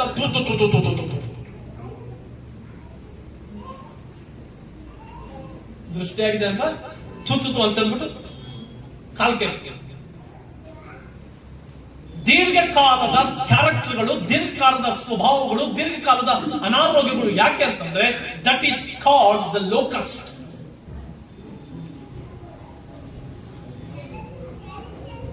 ಪ್ರಿಯ ದೇವರ ಮಕ್ಕಳೇ, ದೀರ್ಘಕಾಲದ ಸಮಸ್ಯೆ ಯಾವುದು ನಿಮ್ಮ ಜೀವಿತದಲ್ಲಿ? ಯಾಕೆ ಮತ್ತು ದೀರ್ಘಕಾಲದ ಅದೇ ಪ್ರಾಬ್ಲಮ್, ಅದೇ ಸಮಸ್ಯೆಗಳು, ಅದೇ ತೊಂದರೆಗಳು, ಅದೇ ಸಂದಿಗ್ಧ ಪರಿಸ್ಥಿತಿಗಳು. ಸೊ ಇದು ಏನ್ ತೋರಿಸುತ್ತೆ ಅಂತಂದ್ರೆ ದೊಡ್ಡ ಮಿಡತೆಯನ್ನ ತೋರಿಸ್ತದೆ. ಪ್ರಿಯ ದೇವ ಜನರೇ, ನಾಲ್ಕನೇದಾಗಿ ಪಾಲ್ಮರ್ ವರ್ಡ್ ಅಂದ್ರೆ ದ ಫಿನಿಶಿಂಗ್ ಈಟರ್. ಇದರ ಅರ್ಥ ಏನಂತಂದ್ರೆ, ನಾಲ್ಕನೇದಾಗಿ ಸಣ್ಣ ಚೂರಿ ಮಿಡತೆ ಅಂತಂದ್ರೆ ಅದಕ್ಕೆ ಕರೆಕ್ಟ್ ಆಗಿ ಹೆಸರು ಕೊಟ್ಟಿದ್ದಾರೆ ಬೈಬಲ್, ಚೂರಿ ಮಿಡತೆ ಅಂತ. ಅಂದ್ರೆ ಈ ಗುಂಪು ಮಿಡತೆ ತಿಂದು ಬಿಟ್ಟಿತ್ತು, ಎಲ್ಲಾ ಕಷ್ಟ ಅನುಭವಿಸಿದ್ವಿ, ಸಮಸ್ಯೆ ಅನುಭವಿಸಿ, ತೊಂದರೆ ಅನುಭವಿಸಿ ಸಾಕಪ್ಪ ಅನ್ನುವಷ್ಟರಲ್ಲಿ ಈ ಸಣ್ಣ ಮಿಡತೆ ಬಂದು ಸಮಸ್ಯೆಗಳು ಮಾಡಿ, ತೊಂದರೆಗಳು ಮಾಡಿ, ಅನಾರೋಗ್ಯಗಳು ತಂದು ನೆಕ್ಸ್ಟ್ ದೊಡ್ಡ ಮಿಡತೆ ದೀರ್ಘಕಾಲ ಬಾಧಿಸ್ತಾ ಇದೆ. ದೀರ್ಘಕಾಲದ ಸುಸ್ತು, ದೀರ್ಘಕಾಲದ ಅನಾರೋಗ್ಯ, ದೀರ್ಘಕಾಲದ ತೊಂದರೆಗಳು, ದೀರ್ಘಕಾಲದ ಅಪ್ರಯೋಜನ ಕಾರ್ಯಗಳು, ದೀರ್ಘಕಾಲದ ಸ್ವಭಾವಗಳು ನಮ್ಮನ್ನ ಕಾಡ್ತಿರುವಾಗ ಇದೇನ್ ಮಾಡುತ್ತೆ ಅಂತಂದ್ರೆ, ಚೂರಿ ಮಿಡತೆ ಅಂದ್ರೆ ಸಣ್ಣ ಸಣ್ಣದ ಮಿಕ್ಕಿದ್ದನ್ನೆಲ್ಲ ತಿಂದಾಕ ಎಲ್ಲ ಕಂಪ್ಲೀಟ್ ಮಾಡುತ್ತೆ. ಬೆಳವಣಿಗೆ ಆಗಕ್ಕೆ ಬಿಡದೆ ಇರುವಂತ ಚೂರಿ ಮಿಡತೆ, ಅಭಿವೃದ್ಧಿ ಆಗಕ್ಕೆ ಬಿಡದೆ ಇರುವಂತ ಚೂರಿ ಮಿಡತೆ, ಉನ್ನತ ಸ್ಥಾನಕ್ಕೆ ಬರುವುದಕ್ಕೆ ಆಗದೆ ಇರುವಂತ ಬಿಡದೆ ಇರುವಂತ ಚೂರಿ ಮಿಡತೆ. ಅಂದ್ರೆ ದೇರ್ ಇಸ್ ನೋ ಪ್ರೋಗ್ರೆಸ್. ಈ ಚೂರಿ ಮಿಡತೆ it will attack our progress. ಗುಂಪು ಮಿಡತೆ ಸಡನ್ ಅಟ್ಯಾಕ್ ಮಾಡುತ್ತೆ. ಸಡನ್ ಆಗಿ ನಮ್ಗೆ ಕೈಯಲ್ಲಿದ್ದ ಹಣವೆಲ್ಲ ಖಾಲಿ ಆಗುತ್ತೆ, ಸಮಸ್ಯೆಗಳಾಗುತ್ತೆ. ದಿಸ್ ಯಂಗ್ ಲೋಕಸ್ಟ್, ಈ ಯವನ ಮಿಡತೆಗಳು ಅದೇನ್ ಮಾಡುತ್ತಂದ್ರೆ ನಮ್ಮ ಜೀವನದಲ್ಲಿ ಸಮಾಧಾನ ಸಂತೋಷಗಳನ್ನ ಡೆಸ್ಟ್ರಾಯ್ ಮಾಡುತ್ತೆ. ಕ್ರೈಸಿಸ್ ಅನ್ನ ತೆಗೆದುಕೊಂಡು ಬರುತ್ತೆ. ಈ ದೊಡ್ಡ ಮಿಡತೆ ಏನ್ ಮಾಡುತ್ತೆ, ನಮ್ಮ ಜೀವನದಲ್ಲಿ ಬಹಳ ದೀರ್ಘಕಾಲದ ಸಮಸ್ಯೆಗಳನ್ನ ತಂದುಬಿಡುತ್ತೆ. ದೀರ್ಘಕಾಲದ ಅನಾರೋಗ್ಯ, ದೀರ್ಘಕಾಲದ ತೊಂದರೆ, ದೀರ್ಘಕಾಲದ ಹಣದ ಸಮಸ್ಯೆಗಳು ತಂದಾಗುತ್ತೆ. ಅದಾದ ಮೇಲೆ ನಾಲ್ಕನೇದಾಗಿ ನಾವು ನೋಡ್ತೇವೆ ಚೂರಿ ಮಿಡತೆ. It will destroy your prosperity. ನೀನು ಅಭಿವೃದ್ಧಿ ಆಗುವುದನ್ನ ತಡೆ ಮಾಡುತ್ತಂತೆ ಈ ಒಂದು ಚೂರಿ ಮಿಡತೆ. ಸೇವೆ ಅಭಿವೃದ್ಧಿ ಆಗುವುದನ್ನ ತಡೆ ಮಾಡುತ್ತಾರೆ. ಕುಟುಂಬಗಳು ಅಭಿವೃದ್ಧಿ ಆಗುವುದನ್ನ ತಡೆ ಮಾಡುತ್ತಾರೆ. ಆಶೀರ್ವಾದಗಳನ್ನ ತಡೆ ಮಾಡುತ್ತಾರೆ. ವಾಗ್ದಾನಗಳು ನೆರವೇರುವುದನ್ನ ತಡೆ ಮಾಡುತ್ತಾರೆ. ಕನಸಿರ್ಬೋದು, ದರ್ಶನ ಇರ್ಬೋದು, ವಾಗ್ದಾನಗಳಿರ್ಬೋದು, ಬಟ್ ತಡೆಯಾಗ್ತಾ ಇದ್ದಿರ್ಬೋದು. ವೈ? ಬಿಕಾಸ್ ಈ ಗುಂಪು ಮಿಡತೆ, ಸಣ್ಣ ಮಿಡತೆ, ದೊಡ್ಡ ಮಿಡತೆ, ಚೂರಿ ಮಿಡತೆ, ಇದು ನಿನ್ನ ಜೀವಿತದಲ್ಲಿ ಕ್ರಿಯೆಗಳು ನಡೆಸ್ತದೆ. It is walking in your life. These locusts are eating your progress. ನಿನ್ನ ಜೀವಿತದಲ್ಲಿ ಯಾವ ಪ್ರೋಗ್ರೆಸ್ ಅನ್ನ ತಿಂತಾ ಇದೆಯೋ, ಯಾವ ಕಾರ್ಯಗಳನ್ನು ತಿಂತಾ ಇದೆಯೋ, ಎಚ್ಚರಿಕೆಯಿಂದಿರು. ಆದುದರಿಂದ ಪ್ರಿಯ ದೇವರ ಮಕ್ಕಳೇ, ನಮ್ಮ ಜೀವಿತಗಳಲ್ಲಿ ದೇವರ ಮಹಿಮೆಯನ್ನ ಕಂಡುಕೊಳ್ಳಿ. ಅದಕ್ಕೆ ದೇವರು ಹೇಳ್ತಾ ಇದ್ದಾರೆ, ಇಲ್ಲಿ ಈ ಮಿಡತೆಗಳು ತಿಂದ್ಬಿಟ್ಟಿದೀಯಾ? ನೀನ್ ಸಂತೋಷ ತಿಂದ್ಬಿಟ್ಟಿದೀಯಾ? ನಿನ್ನ ಆರೋಗ್ಯ ತಿಂದ್ಬಿಟ್ಟಿದೀಯಾ? ನಿನ್ನ ಸಮಾಧಾನ ತಿಂದ್ಬಿಟ್ಟಿದೀಯಾ? ನಿನ್ನ ಅಭಿವೃದ್ಧಿ ತಿಂದ್ಬಿಟ್ಟಿದೀಯಾ? ನಿನ್ನ ಸಂಪತ್ತುಗಳನ್ನ ಹಾಳು ಮಾಡೋದ್ರಲ್ಲಿ ತಿಂದ್ಬಿಟ್ಟಿದೀಯಾ? ಭಯಪಡಬೇಡ, ನಾನು ತಿರುಗಿ ನಿನ್ನನ್ನು ಕಟ್ತೇನೆ. I will restore you. ನಾನು ನಿನ್ನ ಪುನಃಸ್ಥಾಪನೆ ಮಾಡ್ತೇನೆ. ಅದಕ್ಕೆ ದೇವರು ಹೇಳ್ತಾರೆ, ತಿಂದು ಬಿಟ್ಟ ವರ್ಷಗಳನ್ನ ಕಟ್ಟಿಕೊಡ್ತೇನೆ. I will restore which was eaten by the locusts. ಯಾವ ವಿಧಾನದಲ್ಲಿ ಮಿಡತೆಗಳು ತಿಂದು ಬಿಟ್ಟುವೋ ಆ ವರ್ಷಗಳನ್ನ ನಾನು ಕಟ್ಟಿಕೊಡ್ತೀನಿ. ಪರವಾಗಿಲ್ಲ, ಸಮಾಧಾನ ಕಳ್ಕೊಂಡಿರ್ಬೋದು, ಆಸ್ತಿ ಸಂಪಾದನೆ ಮಾಡೋದ್ರಲ್ಲಿ ನೀನು ಕಳ್ಕೊಂಡಿರ್ಬೋದು, ಆರೋಗ್ಯವನ್ನ ಕಳ್ಕೊಂಡಿರ್ಬೋದು, ನೆಮ್ಮದಿಯನ್ನ ಕಳ್ಕೊಂಡಿರ್ಬೋದು, ವಾಗ್ದಾನಗಳನ್ನ ಕಳ್ಕೊಂಡಿರ್ಬೋದು, ಅನೇಕ ಆಶೀರ್ವಾದಯುಕ್ತ ಕ್ರಿಯೆಗಳನ್ನ ಕಳ್ಕೊಂಡಿರ್ಬೋದು. ದೇವರು ಹೇಳ್ತಾ ಇದ್ದಾರೆ, ನಾವು ಅದನ್ನ ಪುನಃ ಕಟ್ಟಿಕೊಡ್ತೀನಿ, ನಾನು ಪುನಃ ನಿನ್ನ ಆತ್ಮಿಕ ಜೀವಿತವನ್ನು ಕಟ್ತೇನೆ, ಪುನಃ ನಿನ್ನ ಆತ್ಮಿಕ ಬದುಕನ್ನ ಕಟ್ತೇನೆ, ತಿರುಗಿ ನಿನ್ನ ಪ್ರಾರ್ಥನಾ ಜೀವಿತವನ್ನ ಕಟ್ತೇನೆ, ತಿರುಗಿ ನಿನ್ನ ವಾಕ್ಯದ ಜೀವಿತವನ್ನ ಕಟ್ತೇನೆ, ತಿರುಗಿ ಐ ವಿಲ್ ರಿಸ್ಟೋರ್, ನಾನು ಪುನಃಸ್ಥಾಪನೆ ಮಾಡ್ತೇನೆ. ಯಾವುದರಲ್ಲಿ ಇವತ್ತು ಸಂಕಟ ಪಡ್ತಾ ಇದೆಯಾ? ಯಾವುದರ ವಿಷಯದಲ್ಲಿ ಇವತ್ತು ಗೋಳಾಡ್ತಾ ಇದೆಯಾ? ಯಾವುದರ ವಿಷಯದಲ್ಲಿ ಇವತ್ತು ಕಣ್ಣೀರು ಸುರಿಸ್ತಾ ಇದೆಯಾ? ಯಾವ ವಿಷಯದಲ್ಲಿ, ನೀವು ಯಾವುದೇ ವಿಷಯದಲ್ಲಿ ಆಗಿಲ್ಲ, ಗುಂಪು ಮಿಡತೆ, ಸಣ್ಣ ಮಿಡತೆ, ದೊಡ್ಡ ಮಿಡತೆ, ಚೂರಿ ಮಿಡತೆ ತಿಂದು ಬಿಟ್ಟ ವರ್ಷಗಳನ್ನ ದೇವರು ನಿನಗೆ ಕಟ್ಟಿಕೊಡ್ತಾರೆ. God will restore. ಅದು ಎಂಥ ಪರಿಸ್ಥಿತಿಗಳೇ ಇರಲಿ, ಯಾವುದ್ರ ವಿಷಯದಲ್ಲಿ ಒಬ್ಬೊಬ್ಬರು ಒಂದೊಂದು ವಿಷಯದಲ್ಲಿ ಕೊರಗ್ತಾ ಇರ್ತವೆ, ಯಾವುದೋ ಒಂದು ವಿಷಯದಲ್ಲಿ ಗೋಳಾಡ್ತಾ ಇರ್ತೇವೆ, ಯಾವುದೋ ವಿಷಯದಲ್ಲಿ ಕಣ್ಣೀರು ಸುರಿಸ್ತಾ ಇರ್ತೇವೆ, ಯಾವುದೋ ಒಂದು ವಿಷಯದಲ್ಲಿ ಏನೋ ಒಂದು ಕೊರಗಿದ್ದೇ ಇರುತ್ತೆ. ಪ್ರತಿಯೊಬ್ಬರಿಗೆ ಯಾವುದೋ ವಿಷಯದಲ್ಲಿ ಕೊರಗು ಇದ್ದೇ ಇರುತ್ತೆ. ದೇವರು ಹೇಳ್ತಾ ಇದ್ದಾರೆ, ನೀನು ಯಾವ ವಿಷಯದಲ್ಲಿ ಕೊರಗ್ತಾ ಇದೆಯೋ ಅದನ್ನ ನಾನು ಕಟ್ಕೊಡ್ತೀನಿ. ಕೆಲವರು, ಅಯ್ಯೋ ನಾನು ಇಷ್ಟು ವರ್ಷಗಳ ಹಿಂದೆ ಏನೋ ಮಾಡ್ಬೇಕಾಗಿತ್ತು, ಮಾಡಕ್ಕಾಗಿಲ್ಲ, ನಾನು ಆಗ್ಲೇ ಏನೋ ಆಶೀರ್ವಾದಗಳನ್ನ ಮಾಡ್ಕೊಳ್ಬೇಕಾಗಿತ್ತು, ಮಾಡ್ಕೊಳ್ಳಿಲ್ಲ, ಆಗ್ಲೇ ನಾನೇನೋ ಆಸ್ತಿ ಮಾಡ್ಕೊಳ್ಬೇಕಾಗಿತ್ತು, ಮಾಡ್ಕೊಳಕ್ಕಾಗಿಲ್ಲ, ಆಗ್ಲೇ ನಾನು ಮನೆಗಳನ್ನ ಕಟ್ಟಬೇಕಾಗಿತ್ತು, ಕಟ್ಲಿಕ್ಕೆ ಆಗ್ಲಿಲ್ಲ, ಇನ್ನೊಬ್ಬರಿಗೆ ಇಟ್ಟುಬಿಟ್ಟೆ, ಮತ್ತೊಬ್ಬರಿಗೆ ಇಟ್ಟುಬಿಟ್ಟು, ಅಯ್ಯೋ ಅಯ್ಯೋ ಅಯ್ಯೋ ಅಯ್ಯೋ. ಭಯಪಡಬೇಡ, ನೀನ್ ದೇವರೊಂದಿಗೆ ಪಶ್ಚಾತ್ತಾಪಪಟ್ಟು ದೇವರ ಕಡೆ ತಿರುಗು, ಪಶ್ಚಾತ್ತಾಪಪಟ್ಟು ದೇವರ ಕಡೆಗೆ ಅಳು, ಪಶ್ಚಾತ್ತಾಪಪಟ್ಟು ದೇವರಿಗೆ ಹೇಳು, ಸ್ವಾಮಿ ಐ ರಿಪೆಂಟ್, ನಾನು ಪಶ್ಚಾತ್ತಾಪ ಪಡ್ತೇನೆ, ಪಶ್ಚಾತ್ತಾಪ ಪಟ್ಟು ನಿನ್ನ ಕಡೆ ತಿರುಗಿಕೊಳ್ತೇನೆ ಸ್ವಾಮಿ, ನಾನು ಪಶ್ಚಾತ್ತಾಪ ಪಟ್ಟು ನನ್ನ ವಾಕ್ಯದ ಕಡೆ ತಿರುಗಿಕೊಳ್ತೇನೆ ಸ್ವಾಮಿ. ದೀರ್ಘಕಾಲದ ಅನಾರೋಗ್ಯನ ಪಶ್ಚಾತ್ತಾಪ ಪಡು, ದೀರ್ಘಕಾಲದ ಫೈನಾನ್ಷಿಯಲ್ ಪ್ರಾಬ್ಲಮ್ ಪಶ್ಚಾತ್ತಾಪ ಪಡು, ದೀರ್ಘಕಾಲದ ಸಮಸ್ಯೆಗಳ ಪಶ್ಚಾತ್ತಾಪ ಪಟ್ಟು ದೇವರ ಮುಂದೆ ಅಳು, ಲಾರ್ಡ್ ದೇವರೇ ನನ್ನ ಕ್ಷಮಿಸು ಸ್ವಾಮಿ, ನನ್ನ ಪಾಪಾಪರಾಧಗಳ ಕ್ಷಮಿಸು, ನನ್ನ ದ್ರೋಹಗಳ ಕ್ಷಮಿಸು, ನನ್ನ ಅವಿಧೇಯತೆಯನ್ನು ಕ್ಷಮಿಸು, ನನ್ನನ್ನು ಪೂರ್ಣ ಕ್ಷಮಿಸಿ ಪರಿಶುದ್ಧಗೊಳಿಸಿ ನನಗೆ ಅದ್ಭುತ ಮಾಡು, ನನ್ನ ಎಜುಕೇಶನ್ ಆಶೀರ್ವಾದ ಮಾಡು. ಪಶ್ಚಾತ್ತಾಪ ಪಡ್ತಾ ಪಶ್ಚಾತ್ತಾಪ ಪಡೋದಿಲ್ಲ, ನಾವು ಪಶ್ಚಾತ್ತಾಪ ಪಡೋಲ್ಲ. ನಮ್ಮ ಅಪರಾಧಗಳಿಗಾಗಿ, ನಮ್ಮ ಪಾಪಗಳಿಗಾಗಿ, ನಮ್ಮ ಅವಿಧೇಯತೆಗಳಿಗಾಗಿ, ನಮ್ಮ ಅಕ್ರಮಗಳಿಗಾಗಿ ದೇವರ ಮುಂದೆ ಪಶ್ಚಾತ್ತಾಪ ಪಡಲ್ಲ.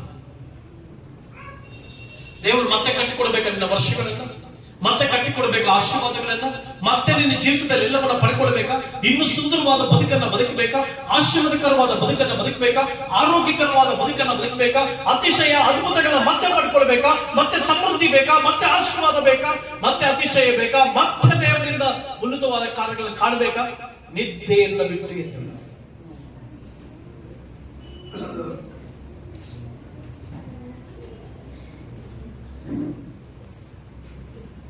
ಎಫೆಸದವರಿಗೆ ಬರೆದ ಪತ್ರಿಕೆಯಲ್ಲಿ ಬಂದಿದೆ, ನಿದ್ರೆ ಮಾಡುವವನೇ ಎಚ್ಚರ, ಸತ್ತವರನ್ನ ಬಿಟ್ಟು ಎದ್ದು ಬಾ, ಸತ್ತವರನ್ನ ಬಿಟ್ಟು ಎದ್ದು ಬಾ, ಸತ್ತವರನ್ನ ಬಿಟ್ಟು ಎದ್ದು ಬರ್ಬೇಕಂತೆ. ಹಾಗಾದ್ರೆ ನಿನ್ ಜೀವಿತದಲ್ಲಿ ದೇವರ ಕಡೆ ತಿರುಕೊಳ್ತೀಯ, ಅತಿಶಯಗಳ ಕಾಣ್ಬೇಕಾ, ಉನ್ನತವಾದ ಕಾರ್ಯಗಳು ಕಾಣಬೇಕಾ, ತಿರುಗಿ ನಿನ್ನ ಜೀವಿತ ಅತ್ಯಂತ ಸುಂದರವಾದಂತಹ ಜೀವಿತವನ್ನು ಕಾಣಬೇಕಾ, ಹರ್ಷಾನಂದಗಳಿಂದ ಜೀವಿಸಬೇಕಾ, ಪಶ್ಚಾತ್ತಾಪ ದೇವರ ಮುಂದೆ ಅಳು, ಗೋಳಾಡು, ಸ್ವಾಮಿ ನಮಗೆ ಕ್ಷಮಿಸು, ನಾನು ಪರಿಶುದ್ಧಗೊಳಿಸು, ನಾನು ನೂತನಪಡಿಸು. ಆಗ ದೇವರು ನಿನ್ನ ಜೀವಿತದಲ್ಲಿ ಪುನಃ ಕರ್ತಾನೆ, ಪುನಃ ಕರ್ತಾನೆ ನಿನ್ನ ಜೀವಿತವನ್ನ, ಪುನಃ ಆಶೀರ್ವದಿಸ್ತಾನೆ ನಿನ್ನ ಜೀವಿತವನ್ನ, ಪುನಃ ಸ್ಥಾಪನೆ ಮಾಡ್ತಾರೆ. ನೀನು ನಾವು ಎಜುಕೇಶನ್ ಅನ್ನ, ಎಜುಕೇಶನ್ ಹೋಯ್ತು, ಅಯ್ಯೋ ಹೋಯ್ತು ಹೋಯ್ತು ಅನ್ಕೊಳ್ಬೇಡ. ದೇವ್ರ ಮುಂದೆ ಅಳು, ಸ್ವಾಮಿ ನನ್ನ ಎಜುಕೇಶನ್ ಮಾಡೋ ಸಮಯದಲ್ಲಿ ಆಟ ಆಡ್ಬಿಟ್ಟೆ, ನನ್ನ ಎಜುಕೇಶನ್ ಮಾಡೋ ಸಮಯದಲ್ಲಿ ನಾನು ನನಗೆ ಇಷ್ಟು ಬಂದ ಪ್ರಕಾರ ನಡೆದು ಬಿಟ್ಟೆ, ನನ್ನ ಕ್ಷಮಿಸು ಸ್ವಾಮಿ ಎಂದು ತಿರುಗಿ ದೇವರು ಪುನಃ ಸ್ಥಾಪಿಸ್ತಾರೆ. Again God will restore. ದೇವರು ಪುನಃ ಸ್ಥಾಪನೆ ಮಾಡ್ತಾರೆ. ಹಲ್ಲೆಲೂಯಾ. ನಾನು ತಿಂದು ಬಿಟ್ಟ ವರ್ಷಗಳನ್ನ ಕಟ್ಟಿಕೊಡ್ತೀನಿ ಎಂಬುದಾಗಿ ದೇವರು ಹೇಳ್ತಾ ಇದ್ದಾರೆ. ನಿನಗೆ ಯಾವುದು ಕಳ್ಕೊಂಡಿದ್ಯಾ? ಕುಟುಂಬದ ನೆಮ್ಮದಿ ಕಳ್ಕೊಂಡಿದ್ಯಾ?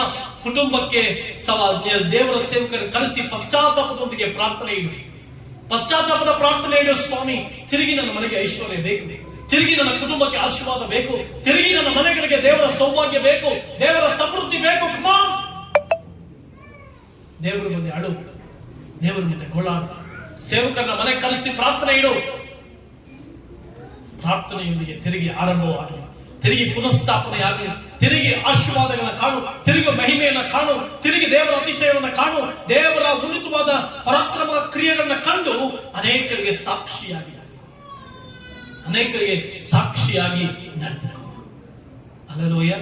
ದೇವರು ಹೇಳ್ತಾ ಇದ್ದಾರೆ, ಗುಂಪು ಮಿಡತೆ, ಸಣ್ಣ ಮಿಡತೆ, ದೊಡ್ಡ ಮಿಡತೆ, ಚೂರು ಮಿಡತೆ ತಿಂದು ಬಿಟ್ಟ ವರ್ಷಗಳನ್ನ ನಾನು ನಿಮಗೆ ಕಟ್ಟಿಕೊಡ್ತೇನೆ. I will restore.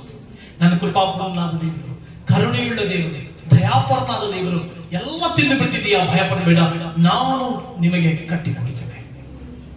ನಾನು ನಿನ್ನ ಕುಟುಂಬವನ್ನ ಕಟ್ತೇನೆ. ರಿಸ್ಟೋರ್. ದೇವರು ಪುನಃಸ್ಥಾಪಿಸ್ತಾರೆ, ಕಟ್ಟಿಕೊಡ್ತಾರೆ, ಆಶೀರ್ವದಿಸ್ತಾರೆ. ಪಶ್ಚಾತ್ತಾಪಪಟ್ಟು ದೇವರ ಕಡೆ ತಿರುಗು. ಏನೆಲ್ಲ ಜೀವಿತದಲ್ಲಿ ನಡೆದಿದೆಯೋ ದೇವರ ಮುಂದೆ ಉಪವಾಸವಿದ್ದು ಅತ್ತು ಗೋಳಾಡಿ ಕ್ಷಮಾಪಣೆ ಹೊಂದಿ, ದೇವರೇ ತಿರುಗಿ ನನ್ನ ಪುನಃಸ್ಥಾಪನೆ ಮಾಡಪ್ಪ, ತಿರುಗಿ ನನಗೆ ಆಶೀರ್ವಾದವನ್ನು ಕೊಡಪ್ಪ, ತಿರುಗಿ ನನ್ನ ಜೀವಿತವನ್ನು ಕಟ್ಟಪ್ಪ, ತಿರುಗಿ ನನ್ನ ಬದುಕನ್ನು ಆಶೀರ್ವಾದ ಮಾಡುವುದಾಗಿ ದೇವರ ಸತ್ಯದ ದೇವರು ಒಪ್ಪಿಸಿಕೊಂಡ್ರು. ದೇವರಿಗೆ ಆಶೀರ್ವದಿಸ್ತಾನೆ, ಪುನಃಸ್ಥಾಪಿಸ್ತಾನೆ, ಅದ್ಭುತಗಳು ಮಾಡ್ತಾನೆ. ಎಲ್ಲಾ ವರ್ಷಗಳು ಹಾಳು ಮಾಡಿಕೊಂಡಂತೆ ಎಲ್ಲವನ್ನ ದೇವರು ಪುನಃ ಕಟ್ಟಿ ಆಶೀರ್ವದಿಸಿ ನಡೆಸ್ತಾನೆ. ಕರ್ತ ನಿಮ್ಮೆಲ್ಲರನ್ನು ಆಶೀರ್ವಾದ ಮಾಡಲಿ. ದೇವರ ವಾಕ್ಯದ ಮೂಲಕವಾಗಿ ನಿಮ್ಮ ಒಬ್ಬೊಬ್ಬರನ್ನು ಬಲಪಡಿಸಲಿ, ಶಕ್ತಿಗೊಳಿಸಲಿ. ನಾವು ಈ ಸಂದರ್ಭದಲ್ಲಿ ಈ ವಾಕ್ಯಗಳನ್ನು ಕೇಳಿದಂತ ನಿಮ್ಮ ಒಬ್ಬೊಬ್ಬರಿಗೂ ದೇವರು ತನ್ನ ಪರಾಕ್ರಮ, ಆಶೀರ್ವಾದ, ಮಹಿಮೆಯನ್ನು ಸುರಿಸಿ ಶ್ರೇಷ್ಠವಾದ ಕಾರ್ಯಗಳನ್ನ ಆಶೀರ್ವಾದವಾಗಿ ನಿಮ್ಗೆ ಅನುಗ್ರಹಿಸಲಿ ಎಂಬುದಾಗಿ ದೇವರ ಹತ್ರ ಕೇಳ್ಕೊಳ್ತಾ ನಿಮ್ಮೆಲ್ಲರನ್ನು ಆಶೀರ್ವದಿಸ್ತಾ ನನ್ನ ಪ್ರಸಂಗವನ್ನು ಮುಗಿಸ್ತೇನೆ. God bless you.